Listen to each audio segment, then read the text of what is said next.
style is completely different from someone with 1 a day and 2 a day, or maybe even 4 a day. I know some guys go out. It makes sense, the component, more than totally room by room, because if you got to give a list to an electrician, it's going to... Okay, I think we're live in Facebook now. Hi, I'm Gary Smith, and I'm here with Charles Buell and Chris Murphy. We're in the house bringing you 3 perspectives on the latest inspection news and events. Thank you for joining us in our Sunday open mic show. Hi, Chris.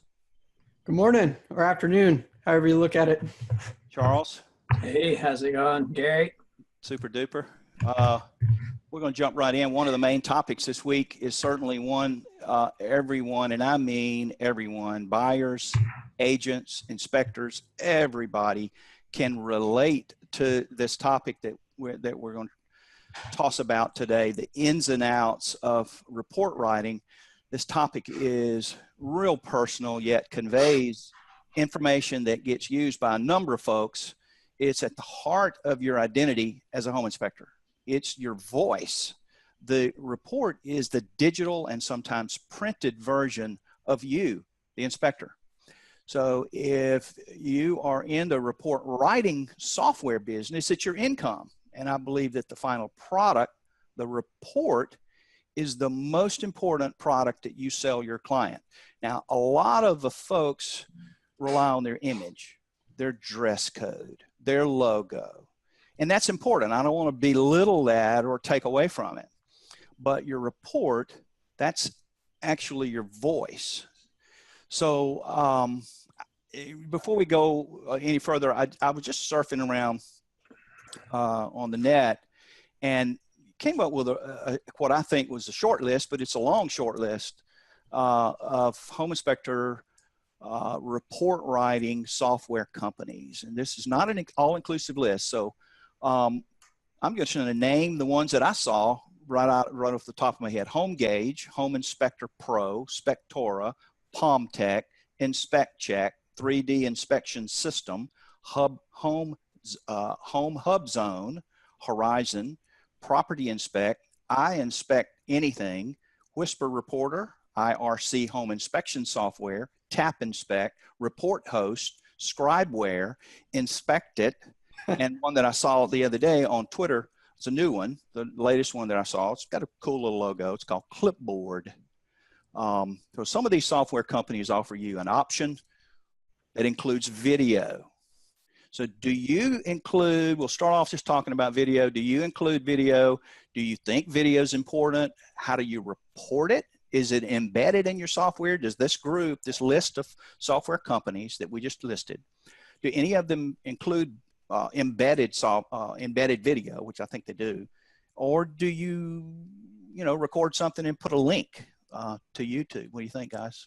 Oh man, that's crazy. I've never even thought about using a video in my report. But I could see where it could use its advantages. But I remember when I first got in the field, an agent, one of the first things he said was like, that inspector had a video and it killed the deal. And I was like, ooh. Well, Way. One of the concerns with videos is you may show things that you don't discuss in the report, which could be not such a good idea. But I think videos that are vetted are fine, and I have links to videos. I can't embed them because they won't play in a PDF. But some of the ones that are online, like HomeGauge and some of the others, right? Yeah. So if you, a lot of the guys are new, and we're going to be talking to all walks of life here, and especially on our podcast, to homeowners included. So if you're a homeowner or a real estate agent, you're listening in, we'll welcome you. What I'm thinking maybe is a sound. It's kind of, sometimes you can video stuff and you can pick up a sound that like the bath fan is making a funny sound, and I recommend that you blah, blah, blah, and you go on. But that might have an opportunity to give some data that, the whirlpool was working and you actually see water swirling. So you do a little, 5-second video of the whirlpool. Well, sparks jumping out of heaters is a good one too. Yeah. Yeah. or how the flame is actually burning inside the furnace. I see inspectors use those videos all the time in our group. Right. And I think I really enjoy those. I don't know why, but I could see how that could use its advantages in the report. Yeah. So they could turn Yeah. around and give it to the HVAC technician. And And keep them really focused. I think I don't see any problem with it. The issue is the time it takes to watch a video compared to the time it takes to read a bunch of text or look at a bunch of flat pictures is. I think, but real short, like maybe Yeah. in 5 seconds That's of just the item, and you kind of scroll back and forth, and they can use that to their advantage. Mm-hmm. But one disadvantage of it is just make sure, in Trek or regulated, you can't bash anything. So it's strictly educational. So, Right. don't walk in and be like, this house is a mess, you'll get eaten up or your Yeah, I would be careful by keeping your voice out of them. You never know what you're going to say or what's going right. to, unless it's Billy Bob. Of course, Billy Bob can get away with anything. So I know I use a software that allows embedded video, and I actually take an image of the street scene at the residence, and include that in my general comments about temperature, time of day, things like that that I use to inform the client when I got started. And it helps too when potentially you go back and you want to know, well, it was freezing that day, and I couldn't check something, and you've recorded the temp. That always helps. Well, But I was going to say, somebody on one of the forums this morning posted a three-dimensional video crawling through a basement or a crawl space or something, and where you put this. I don't know how they do it. They put a GoPro on your head or something, and it puts together this image so you can just move around. It's a camera. Yeah. It's a camera but man, it eats up data though. I mean, if you're sending that's a big file, and it'll eat through a memory card like no joke. But so that might be something that you'd need to be prepared to host on your website, or I guess you could host it on YouTube. And that gets, it's kind of like, you don't want people to go away from the report. Just like you don't want people to go away from your website to go somewhere else. You want to keep them there engaged. And I think the more some of these things would take you away, and they might go to lunch afterwards and forget to read the rest of the report. Right. So that's when the embedded video in the report would certainly be a plus. Well, and how about the idea where maybe just, how when you look at YouTube and you see the list of videos on the side that you can also might be interested in, and how if you just put your cursor over them, they play right in there. Yeah, it starts. What if they just play as you're scrolling down through your report, and you don't even have to click on them? So your reservation is distractions that could be plugged into the potential that you're trying to do good, you're trying to share it, but then there may be some detractions there. Yeah. I don't use videos in any of my reports, so. Yeah, I haven't felt a huge need for it either. I mean, it's kind of, I think it's a little gimmicky. I know guys that do it or can do it, and they don't do it anyway. So where do you deliver your report? From the job, from the office? You're on site. Now, we have a little bit of a chicken and the egg thing here. So, the report writing style is your business model, and that business model will vary depending on your volume. So, or does your inspection volume depend on your business model? I mean, both of them are going to affect report writing, correct? So, meaning if your business model has you working or trying to work 3 or 4 jobs a day, certainly what you report, where you report it, and how it's written will differ from an inspector who works, say, 1 house a day. Yeah, right. So the report's going to change. And every once in a while I'll get a call from a client that will say, well, why should I choose you? And it's like, I don't get those very often, but I'll say, well, look, if you're just looking around, checking out different inspectors, go to their websites, look at their sample reports, and see what you want to have when you're all done. When the inspection is over, what do you want? What do you want to have when you're done? And then pick the inspector based on that, because that's really what it's all about. You're going to tell a story about the house, and who writes the best story. And I completely agree. And your report should be a story, like you be able to read it and understand everything about the report without even showing up. So yeah, I want them to hear my voice as they read the report. I talk to them the same way I would on site. They know the kinds of sense of humor I have. They know, so right. Reading my report, they can start laughing while I'm laughing, et cetera, et cetera. So you mentioned, you mentioned that they should maybe visit a website and check out a sample report.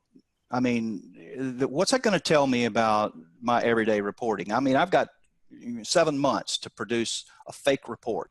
Why should anybody go to a website, look at my report, and think that's what I write every time?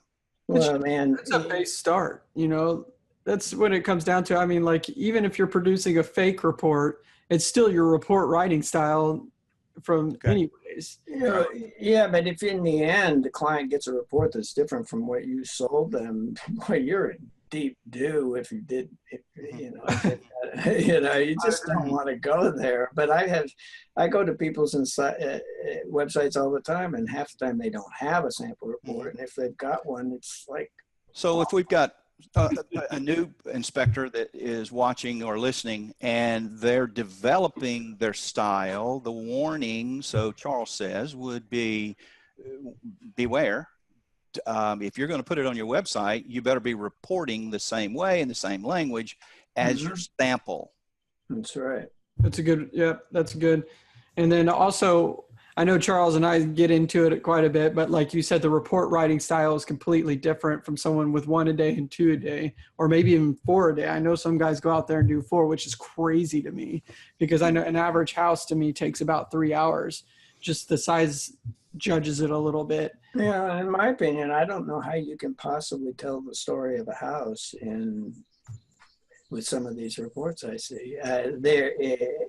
It's going to vary depending if it's a slab and a flat roof and single story and 1,000 square feet. But let's talk about the average house: crawl space, 2,500 square feet, attic. And you see a lot of reports, Charles. You say those reports that you see. How do you get your hands on someone else's report?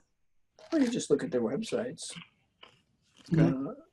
I look at those, and people send them to me to review, critique, and as a teacher, I see them all the time from students. Of course, Gotcha. Those aren't professional reports, but you can go on most people's sites, and it's interesting to see the ones that don't have sample reports, the ones that do.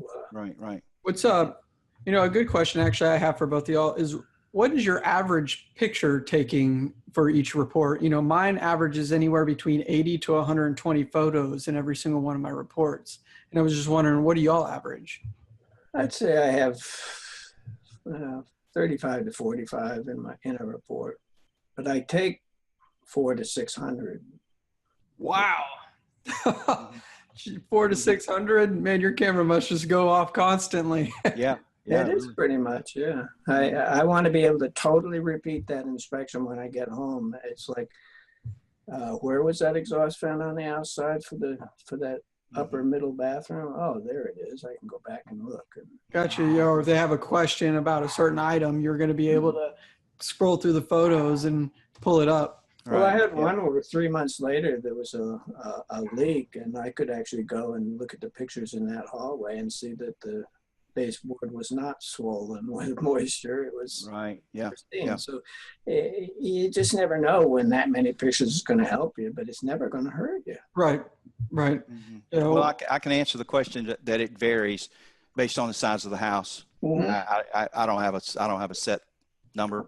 If I Okay. feel No, uncomfortable no. with it, and if I feel like I potentially have a client that might be more sensitive to Yeah, a yeah, lot more exactly. data than need be, then I'll adjust I my might my style to cover. I might have a deck where I've got very little, my narrative might be a couple long sentences and 20 pictures just to say, look, this deck's got a gazillion issues, and this does not represent all of them, but to give you an idea, here's a bunch of glorious pictures.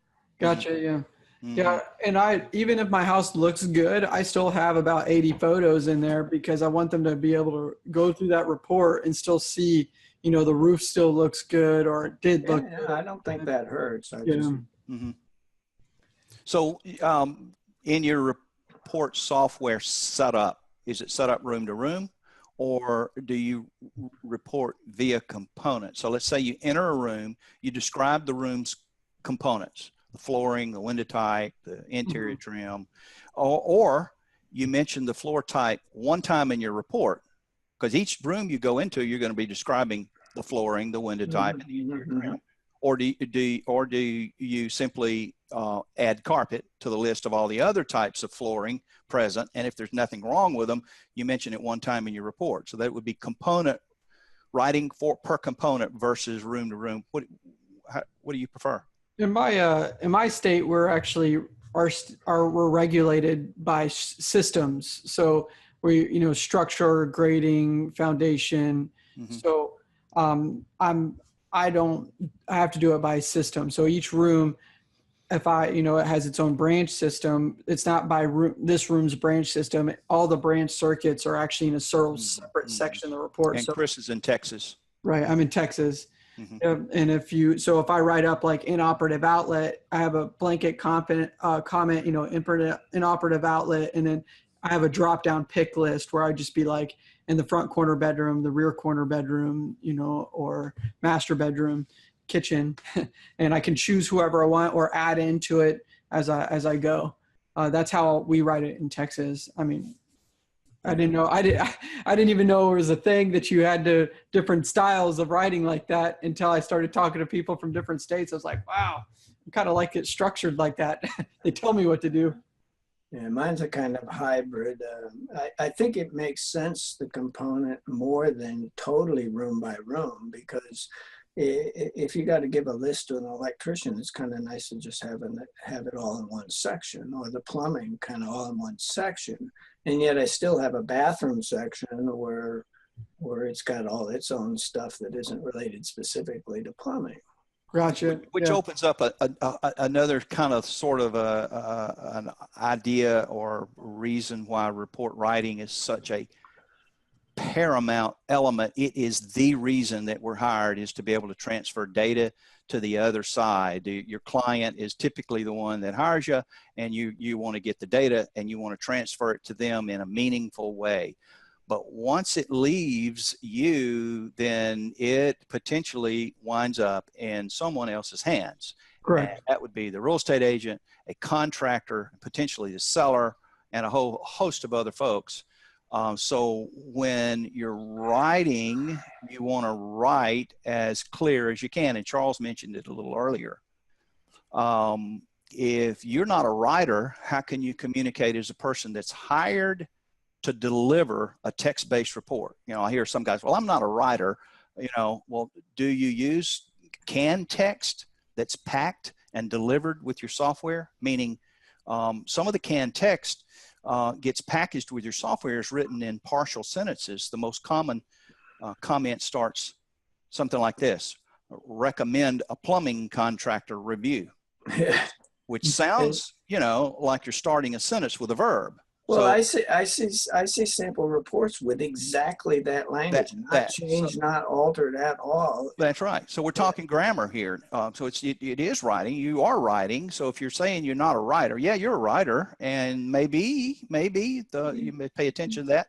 So my question is, do you think it's important to have your own voice as an inspector when you write a report? So here's my point. The client reads the report, do you think they hear your voice, or do you think it's important to develop a conversational style method of data delivery to hit the high point? No matter what style you use, it's you showing up in somebody else's living room in the form of a report. So do you go out of the house without fully dressed and your hair combed? I mean, I'm here without my hair combed today, but you know what I mean? This is you going out into the world, whether you realize it or not. So it behooves every inspector to make that face, your representative going out there in the best possible light. And that means clear sentences, writing, good spelling, grammar, all of these things are super important. Yeah, I believe it should just be extremely simple. I think that some people take it too far and too technical. You don't really want too many code references, because you got to remember who you're talking to. You're talking to like computer programmers, lawyers, you're not talking to full structural engineers all the time. So whenever you're writing something up and, the grounds and neutrals are reversed, just that simple, grounds and neutrals reversed, needs to be repaired, further evaluated. And, at the top, electrician needed, I think it should be extremely simple so they can read it, understand that it's broken enough to send it to the electrician. Yeah, I just want to, I'm going to. Yeah, but it's fine. I know you don't agree with that. I honestly, it's always kept me out of trouble, and people have always been happy with that, because people hire us all the time because they can understand it. And they're like, wow, I could really, I understood exactly what you're talking about enough to know that I could give it to the electrician, and the electrician could pick it up and be like, okay, it's not written like 100% detailed, but I can go find it. That's my opinion on it. and it works. I mean, it's business model again. And, I had an agent tell me a while back, he says, what I like about your reports is they're outrageously detailed and long, but what happens is the client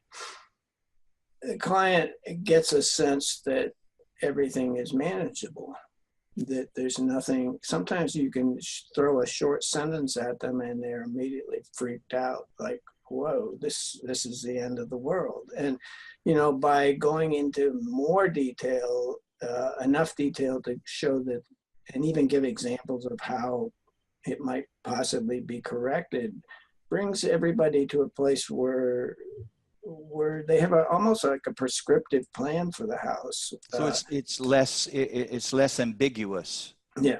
Gotcha. Listening to what you say and how I write, actually, we mitigate the process because we go over the full report with them on site. So we verbally let them know this isn't that big of a deal or not big of a deal. And we kind of, and we don't beat it up like it. And so technically it's the same, but we mix it between verbal and report writing, but you have it all on paper, every single portion of it. Which brings me straight back to the knee jerk, which is always, or has been, not always, but the majority of the time, when I go and talk about the details of the inspection report, I'm immediately asked by the agent, are you going to put that in the report? Of course. Everything goes in the report. Yeah.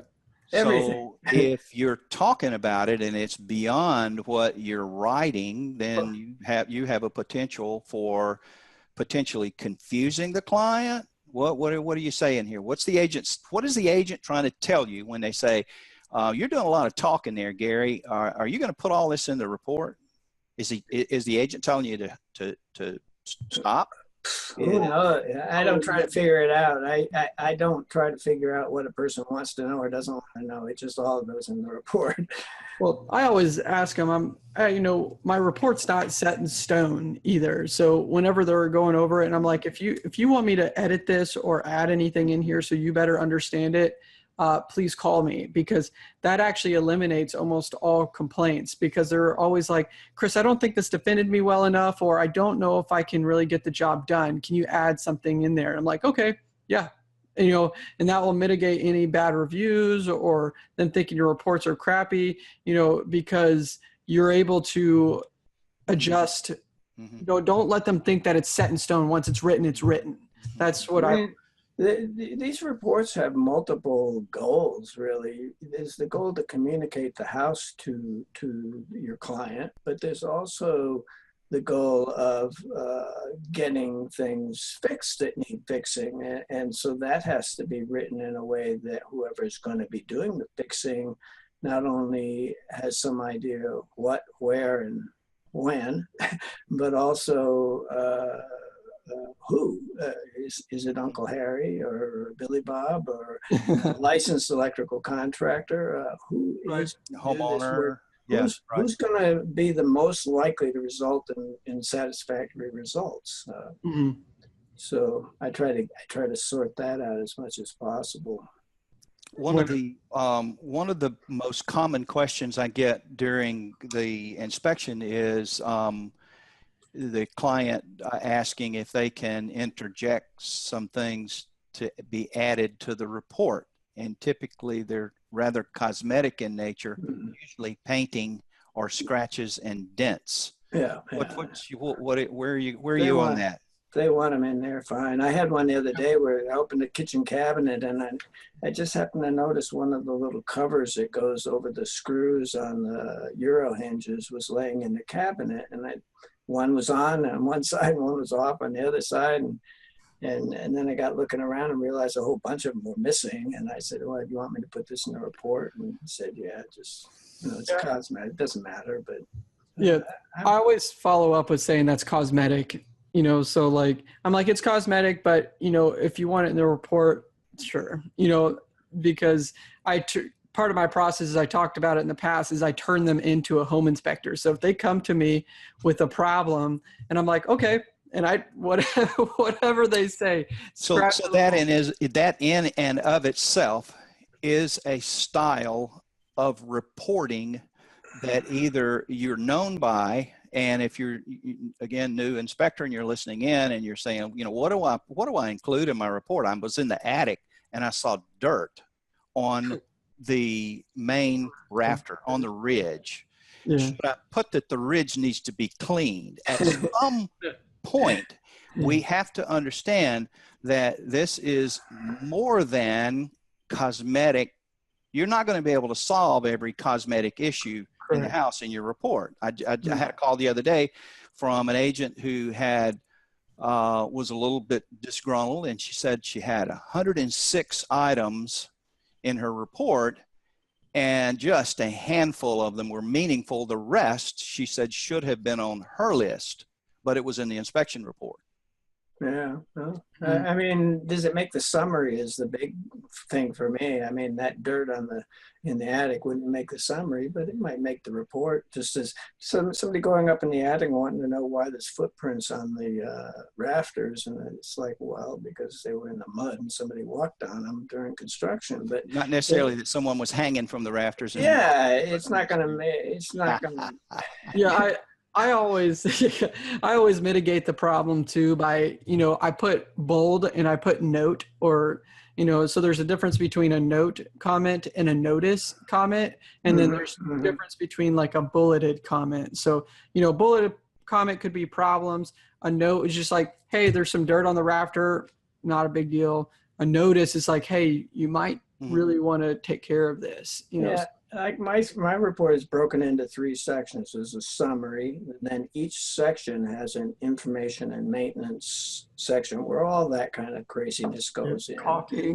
And then the narrative portion, which is just the defects and the more informative, important stuff they've got to remember, like make sure you change your gas filter or your filter, whatever, and a lot of it duplicates, honestly. And sometimes I don't think duplication is a problem either. I think being redundant in your report is like redundant grounding or whatever, redundant bonding. It's doesn't hurt anything and can be helpful. They hear it enough and they'll start to think it sets the tone. You think it sets the tone. In other words, if there's a ground missing in several rooms, or if there's a plug missing in several, whatever the report is in several places, if you use a repetitive, it carries the same amount of importance if it carries the same language. And that reminds me, don't ever use one or more. One or more at one or more location in various locations. Yeah. Be specific, be clear, be helpful. It's because it doesn't help anybody to say, well, at one or more locations. That doesn't help anybody with anything. I try to be specific as to where each issue is. And I have to be honest, though, that's in my reports. So it'll just be like one or more outlets in the rear corner bedroom. So I don't like the various locations comment. So it will say one or more outlets inoperative in various locations. I'll use one or more outlets, open ground in the the master bedroom, and instead of just saying the outlet on the left corner bedroom, but I always have a photo of it. So it'll be one or more, and then I'll have the outlet tester in there and I'll snap a photo of it. So sometimes I'll say reverse polarity was noted at the XYZ receptacle. Others should be anticipated because not all were accessible. Right. Yeah. So can't get to the one behind the master bedroom bed. It's huge. Too much staging. So the opposite of that, or another perspective of how personal report writing is, because it's definitely personal. It's part of who an inspector is, and everyone has a different perspective. The opposite of that would be the appraisers and having a universal appraisal form, a reporting method. And they all have the same check boxes. They all have the same. They're all asking the appraiser to comment in certain sections, and they all look alike. And that means potentially that we could. Everybody says, "Well, why don't we all report the same way?" Well, that's the elephant in the room, and that's where the industry is headed. Frankly, if we don't get our act together and start producing real goods and services for our clients, we are going to become a checklist report. Mm-hmm, mm-hmm. Which, if you're staying with the appraisal, formula or idea or an example, it would mean a set fee potentially. That's right. All of the above. It's dangerous. Right. I speak against. That's why I'm so where do we go? Where do we go, Charles? What's the answer? What would be the? Should we begin to focus and bring our inspection and reporting methods closer together, or what's the answer? I think.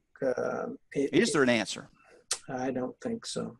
I alternate between pessimism and optimism for our industry because I see so many young new inspectors flooding the market with absolutely no training whatsoever. They may have taken 120 hours somewhere, but it's not enough. So without some sort of mentorship program where you're actually not cut loose for the first 100 and 200 inspections, I don't know that there's any chance of elevating our profession. Greg in the group, he says that he'll use open ground at various locations, but he describes his problems with photos too as well, so they can at least be able to locate it in the Facebook. Mm-hmm. It's really important, I think, to give directions. You don't want the electrician showing up and having to check every single receptacle in the house to find that one you're talking about. Right, yeah. So there's different ways that you could be specific. You can use language or photos or language. Yeah, it's just that, that one or more comes as part of some of the report writing software. And Gotcha. like, I know Report Host has it in there, and we culled it out for use with students. We just deleted them all and changed it because it's a placeholder and people don't recognize it as a placeholder. Gotcha. Yeah, definitely. And what was the question, Chris? You had a question earlier that you were floating about when we were in the green room starting the show. You posed a question. Can you remember what it was? The good. Oh, what would an experienced inspector consider a report? A good report, a good one, and a bad report, a bad one. And my opinion on what a bad report would actually be is if you pick up a report as an inspector or some sort of professional in the home industry, not see the property whatsoever, and pick it up and be able to understand it. Does the roof look good? Does the plumbing system look all right? What type of plumbing can I tell from it? The electrical wiring, just from photos and the verbiage in it. So and then what kind of brought this up, it was actually funny. We initiated the show and I was having lunch at the bar in my shirt. And, I look like a NASCAR driver. I have home inspector written across it and stuff. And the lady was like, "Oh, I just had my house inspected." I was like, "Oh, nice." And she brought me, I asked her if I could take a look at the report, and she brought it over to me on her phone, and I was scrolling through it.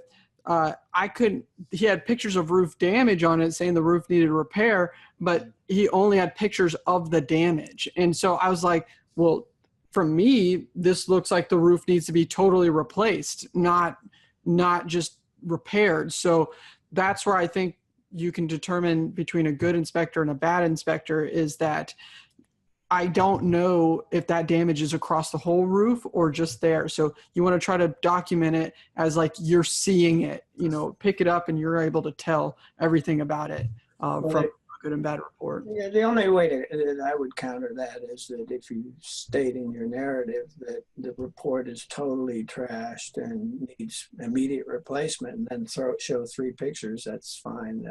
You don't need to show a picture of a good area if there aren't any.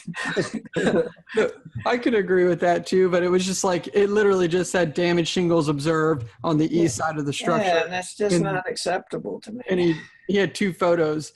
And then, it had galvanized water lines, and he took a picture of just the water heater water lines, and it had some corrosion on it. Didn't say anything about, galvanized water lines being old or that it's an obsolete water system or, there's brown water at her fixtures or anything like that. It was just like, and so I told her, I was like, "Do you know what galvanized water lines are?" And she was like, "No." I was like, "Well, how old's your house?" And she was like, "Built in 60 something. And I was like, "Well, those have a 50-year lifespan. Did he tell you anything like that?" And he was like, "No." I was like, "I need to stop talking." Yeah, really. Because someone's about to get in trouble. So I think that's how you determine between a good and bad one. Is just you need to try to be as detailed as possible and educate your buyer on the systems that are in their house.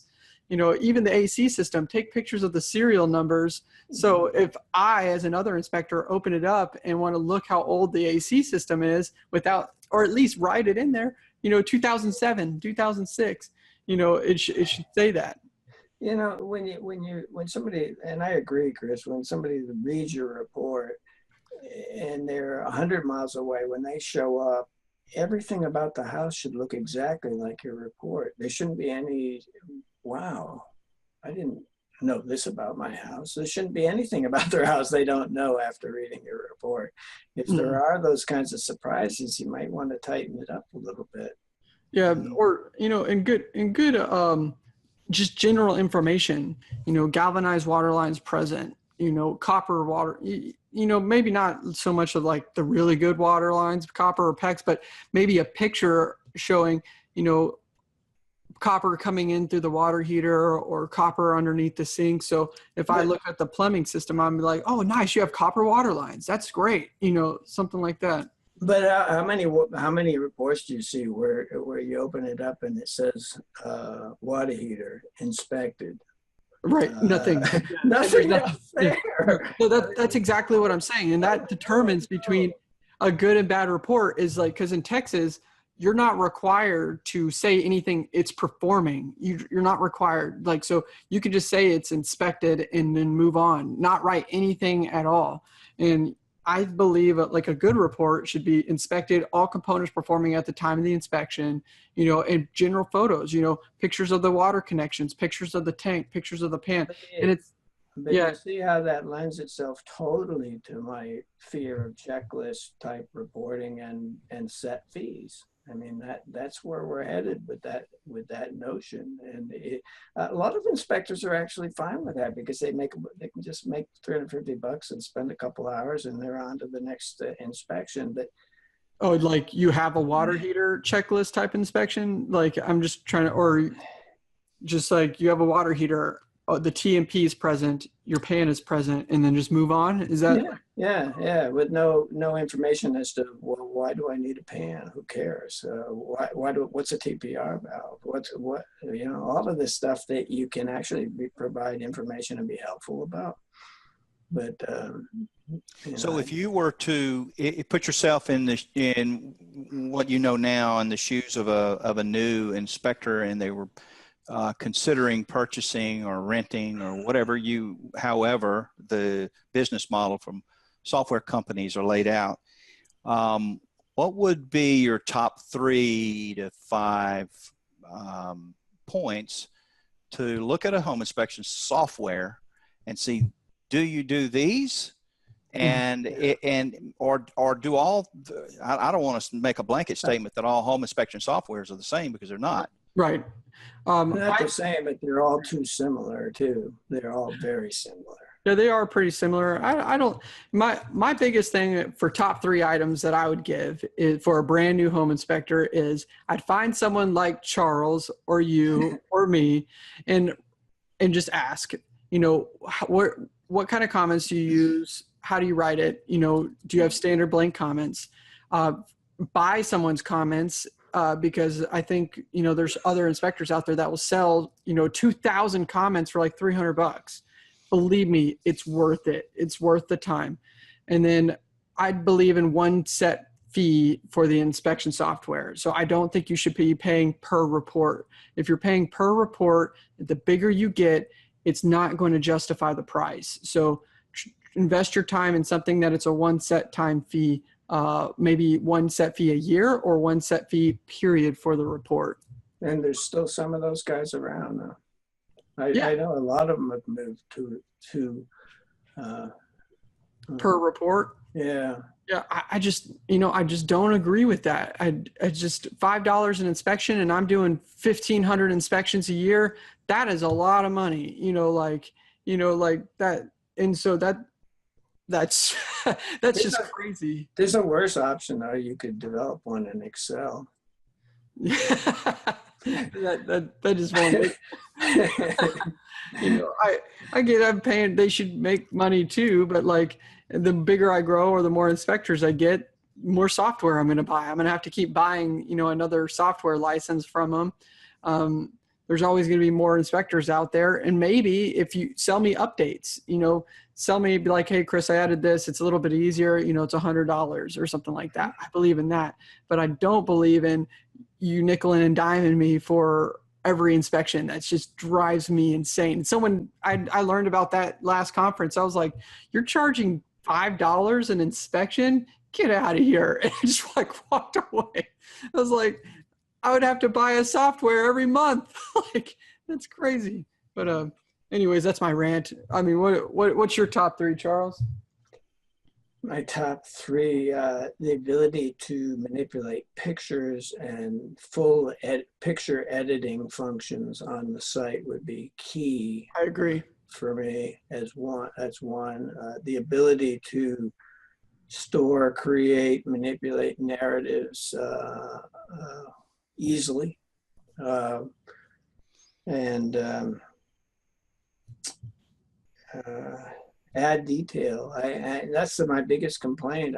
In fact, I gave sections of my template to 3 of the major providers, and they said if I wanted to do what I'm doing with their software, it would take me just as long. So I agree. adding arrows or all the pictures be at least somewhat the same size so they can scroll through it pretty well. You know, maybe add in a little bit of words on my pictures. That's in our software too that we use, and it works really well. I agree. Like, can you crop pictures in there? Yeah. Can you lighten and darken and rotate and add arrows and call out boxes and all of overlays? Overlays is big for me. I love doing overlays, translucent overlays where you want to show there's an area with water or something and put the IR picture right next to it. It's kind of, it makes it fun. I believe in the National Geographic approach to report writing, where pictures are key. Yeah. Who would read National Geographic if there were no pictures in it? No, I agree. Yeah. Yeah. What about you, Gary? What's your top three? I think you guys have pretty much covered my my choices.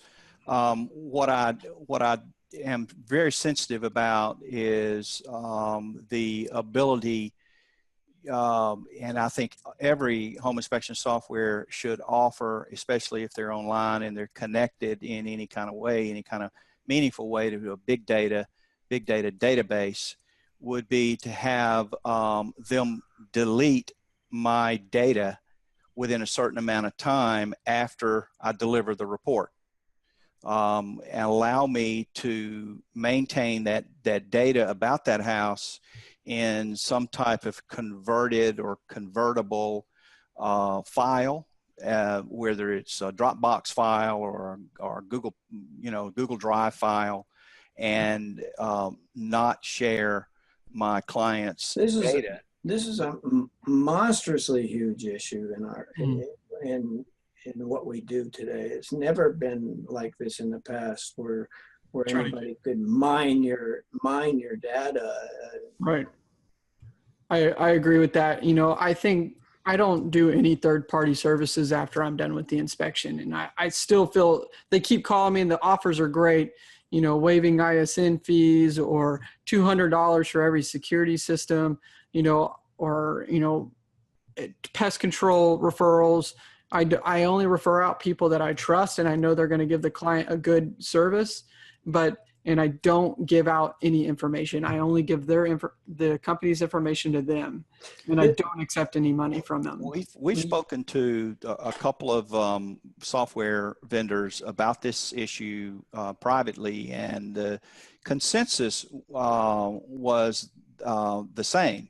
That the home inspection profession, the professionals, the inspectors themselves, all tend to find that this is a real sensitive topic, but yet don't use the power of voting with their boots when this is brought to forbear. And believe it, this is all tied to this same topic we're talking about getting down to really basic checklist type reports and set fees where we're not providing any value. So we tack on all these other things that look like value. Mm-hmm.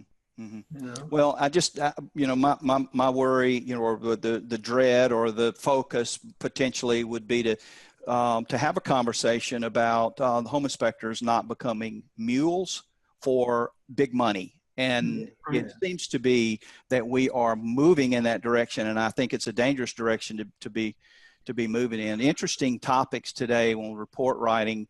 I think we probably, guys, we should kind of maybe move in that direction again. Thank you guys for hanging with us today. Again, we're on YouTube, we're on SoundCloud in podcast version, and on iTunes, and would love to have you subscribe to us and check us out later. For Chris, Charles, and myself, Gary Smith, talk soon.